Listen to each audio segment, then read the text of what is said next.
No election without reform.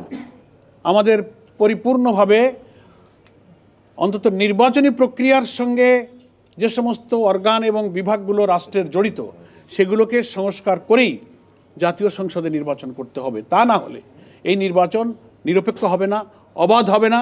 পূর্বের যে 3টা নির্বাচনে জনগণ ভোট দিতে পারে নাই সেই নির্বাচনেরই পুনরাবৃত্তি ঘটবে।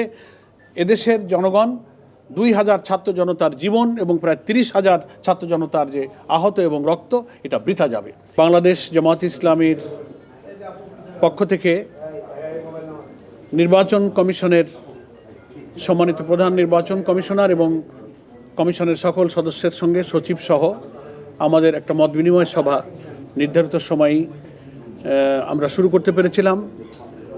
আমাদের মধ্যে অত্যন্ত সৌহার্দ্যপূর্ণ পরিবেশে, খুবই খোলামেলা পরিবেশে, খুব ফ্রি নির্বাচনকে সুষ্ঠু, নিরপেক্ষ, অবাধ, গ্রহণযোগ্য, অংশগ্রহণমূলক করার ব্যাপারে আমাদের মত বিনিময় অনুষ্ঠিত হয়েছে। আমরা আমাদের বক্তব্যগুলো খুব লিখিত আকারে ওনাদের কাছে পেশ করেছি।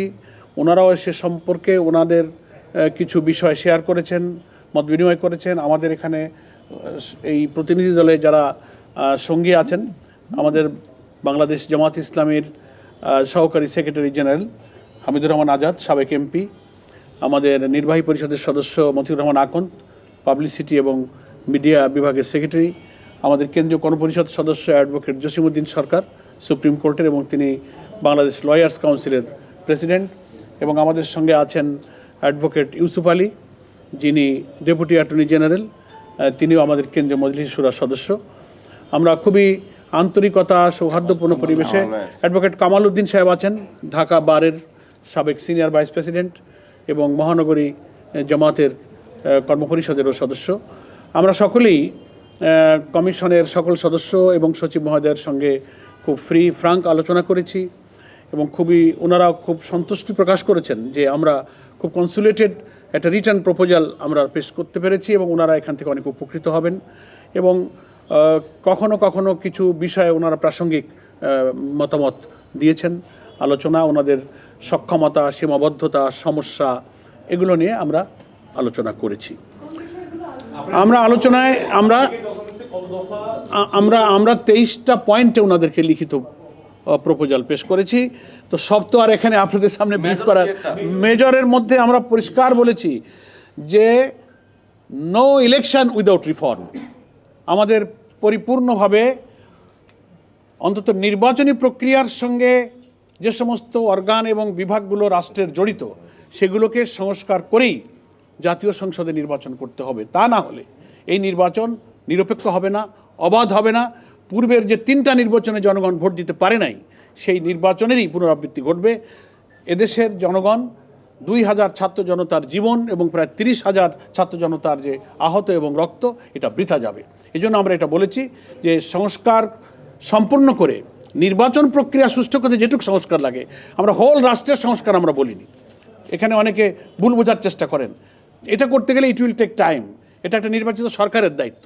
কিন্তু এই অন্তর্বর্তীকালীন সরকারের এটা দায়িত্ব নির্বাচনকে নিরপেক্ষ করার প্রয়োজনে যে সংস্কারটুকু ন্যূনতম প্রয়োজন, তার জন্য যতটুকু সময় যৌক্তিক প্রয়োজন হবে জামাত ইসলামী সেই সময় দিতে প্রস্তুত এবং সেই নির্বাচন করবে। আমরা কোনো দিন, মাস, ক্ষণ বেঁধে দিইনি। জামাত ইসলামীর পূর্বের যে অবস্থান, আমাদের সম্মানিত আমির জামাত ডক্টর শফিকুর রহমান প্রথম থেকে আমাদের নির্বাচনী দিনক্ষণের ব্যাপারে যে অবস্থানের কথা জাতির সামনে ব্যক্ত করেছেন, আমরা আজকেও সেই অবস্থান ব্যক্ত করেছি।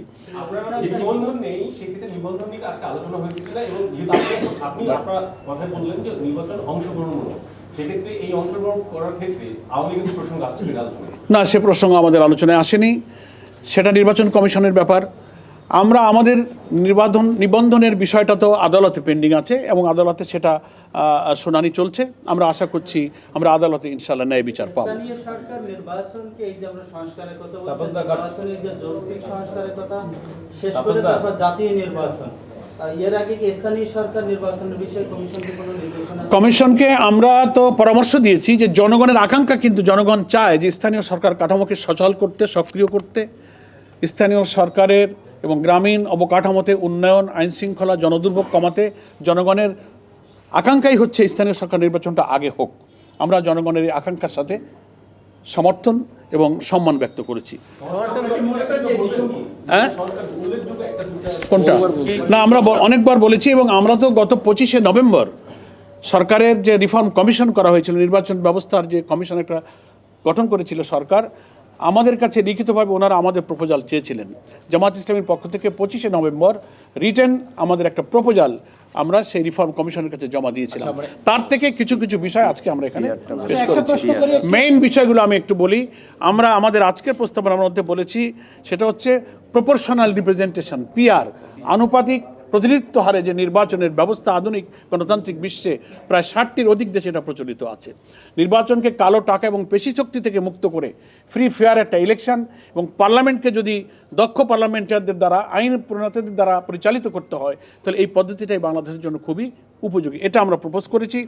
আমরা বলেছি যে আরপিওতে 9A যে আর্টিকেল আছে, অনুচ্ছেদ 91-এর A, 91-এর A যে অনুচ্ছেদ আছে, সেটা গত সরকার বেআইনিভাবে নির্বাচন কমিশনের এই অধিকারকে তারা খর্ব করেছিল, রাজনৈতিক উদ্দেশ্যে তারা খর্ব করেছিল, যেখানে আমরা বলেছি যে এটাকে পুনর্বহাল করতে হবে। যে কোনো নির্বাচনে অনিয়ম হলে ইলেকশন কমিশনকে সেই আইনে এখতিয়ার দেওয়া হয়েছিল অনুচ্ছেদে যে তারা আংশিক বা পুরো বাতিল করতে পারে। এটা গত সরকার পলিটিক্যাল ইন্টেনশনে তারা এটাকে তুলে নিয়েছিল, বাতিল করেছিল। এটাকে আমরা পুনর্বহাল করতে দাবি করেছি। নেক্সট, আমরা বলেছি প্রবাসী ভোটারদের ভোট ইনশিওর করতে হবে। প্রায় 1 কোটিরও অধিক ভোটার কিন্তু আমাদের প্রবাসে তারা আছে, এটাকে আমরা ইনশিওর করতে বলেছি। এবং আমাদের ভোটার তালিকায় নাম অন্তর্ভুক্ত করার ব্যাপারে যে প্রক্রিয়া চলছে, সেক্ষেত্রে প্রশাসনিক ইউনো অফিস, নির্বাচনের সাথে সংশ্লিষ্ট কর্মকর্তাদের হয়রানির বিষয়গুলো, অনেক ফাইলগুলো পেন্ডিং পড়ে আছে নানান ইস্যুতে, সেগুলো নিরসনের জন্য আমরা অনুরোধ করেছি। এবং আরেকটা মৌলিক ব্যাপারে আমরা কথা বলেছি, সেটা হচ্ছে যে সংবিধানের প্রতিটি নাগরিকের রাজনীতি করার এবং রাজনৈতিক দল গঠনের কিন্তু অধিকার আছে। তো নিবন্ধন আইন যেটা করা হয়েছে, যার ভিত্তিতে এখন বাংলাদেশের রাজনৈতিক দলগুলো 8 সালের পর থেকে রেজিস্ট্রেশনের সিস্টেম চালু হয়েছে। এর আগেও তো বহু ইলেকশনে আমরা অংশ নিয়েছি। এতে করা হয়েছে যে এত কঠিন শর্তগুলো দিয়ে এই আইনটা করা হয়েছে যে সকল রাজনৈতিক দলের এত কঠিন শর্ত পূরণ করে রাজনীতি করার অধিকার কিন্তু খর্ব করা হচ্ছে। এজন্য আমরা এটা বলেছি যে এই আইনটা বাংলাদেশের সংবিধানের সাথে সাংঘর্ষিক, এটা বাতিল করা উচিত। রাজনীতি এবং দল করার অধিকার সকলের আছে। কঠোর শর্ত দিয়ে এখানে বিঘ্ন সৃষ্টি করা হয়েছে। এবং আমরা বলেছি সরকারি কর্মকর্তা এবং রাষ্ট্রের লাভজনক পদে অধিষ্ঠিত যারা, তাদের চাকরি থেকে বা দায়িত্ব থেকে অব্যাহতির অন্তত কমপক্ষে 3 বছর পূর্ণ না হলে তাদেরকে নির্বাচনে যোগ্য করা যাবে না। এই সমস্ত মেইন বিষয়গুলোতে আমরা আলোচনা করেছি। আরও তো প্রাসঙ্গিক খুঁটিনাটি রিলেটেড অনেক কথাবার্তা এসেছে। একজন বলেন। সেটা হচ্ছে যে জাতিসংঘের মানবাধিকার কমিশন, প্রসঙ্গের একটু বাইরে, জাতিসংঘের মানবাধিকার কমিশনের পক্ষ থেকে বলা হয়েছে তারা যে এই যে গুম খুন নিয়ে যে তারা যে তদন্ত করেছে, সেখানে জামাতের পক্ষ থেকে তারা কোনো সহযোগিতা পায়নি, আপনারা ইন্টারভিউ দেননি। এই বিষয়ে আপনাদের দলের অবস্থান কি? এই তথ্যটা নিয়ে আমরা গতকালকে গণমাধ্যমে বলেছি, এটা তথ্য সঠিক নয়। আমরা চেক করে দেখেছি। আমরা জাতিসংঘ হিউম্যান রাইটস কমিশনের সঙ্গে ফ্যাক্টস ফাইন্ডিং যত তথ্য, যত ইনফরমেশন, যত মেল সব আমরা রেসপন্স করেছি। এই তথ্যটা কিভাবে এসেছে আমরা চেক করব। এটা তথ্য আমরা যাচাই করেছি, এটা সঠিক নয়, ইনফরমেশন সঠিক নয়। একজন আমরা তো এটা বলেছি, এটা আমরা বলেছি গভর্নমেন্ট একটা টেন্টেটিভ আইডিয়া দিয়েছে। তারা যদি তাদের ঘোষিত সময়ে সংস্কারের প্রয়োজনীয়তা সম্পূর্ণ শেষ করে নির্বাচন ফ্রি ফেয়ার করতে পারেন, তাতে আমাদের কোনো আপত্তি নেই। মাস আমাদের কাছে ফ্যাক্টর নয়। মাস হচ্ছে যে সংস্কারটা পূর্ণ করে ইলেকশন ফেয়ার হবে কিনা, সেটার জন্য যে মাস লাগে আমরা তার জন্য প্রস্তুত আছি। সংস্কার শেষ করেই নির্বাচন চান, জি, একই সাথে স্থানীয় নির্বাচন, জাতীয় নির্বাচনের আগে চান, কিন্তু এই দুটো ইস্যুতে আমরা দেখছি বিএনপির অবস্থান বিপরীত।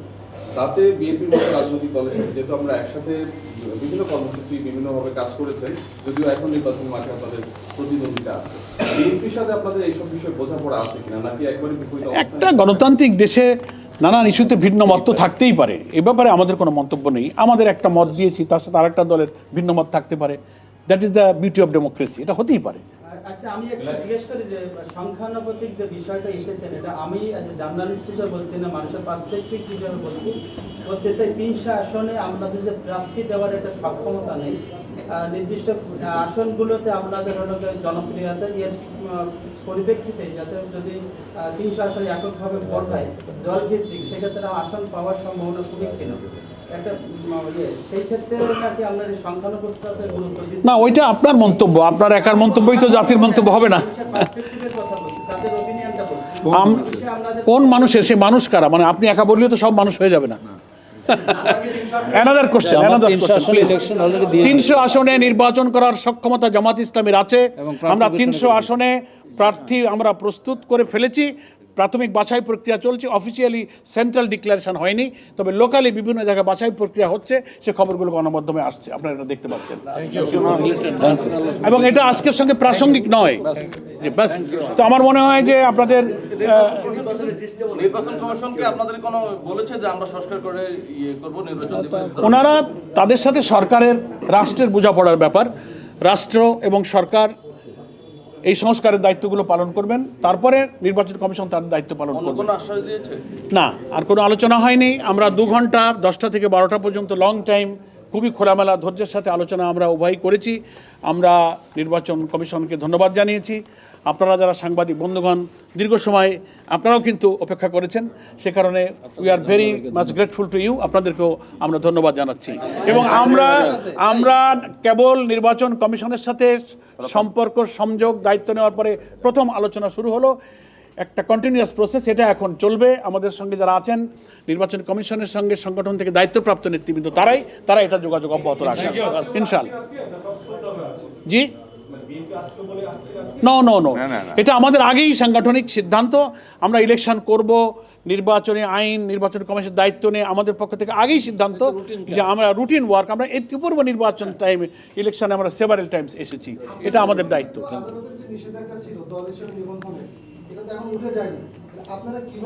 না, এই জবাব আমরা দিয়েছি। আমাদের এটা আদালতে আমাদের শুনানি চলছে, আমরা ইনশাআল্লাহ আদালতে সুবিচার পাবো, আমরা সেটা আশা করছি।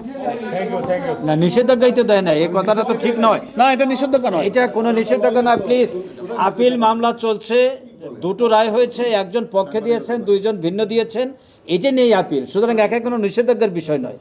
এই মামলা নিষ্পত্তি হবে আপিল বিভাগে, আপিল শুনানির মাধ্যমে। Thank you. ধন্যবাদ সবাইকে। নিবন্ধন প্রয়োজনই নাই, দল হইলেই সেই ইলেকশন আগে ছিল না। বিফোর 2008 আমরা কি করেছি?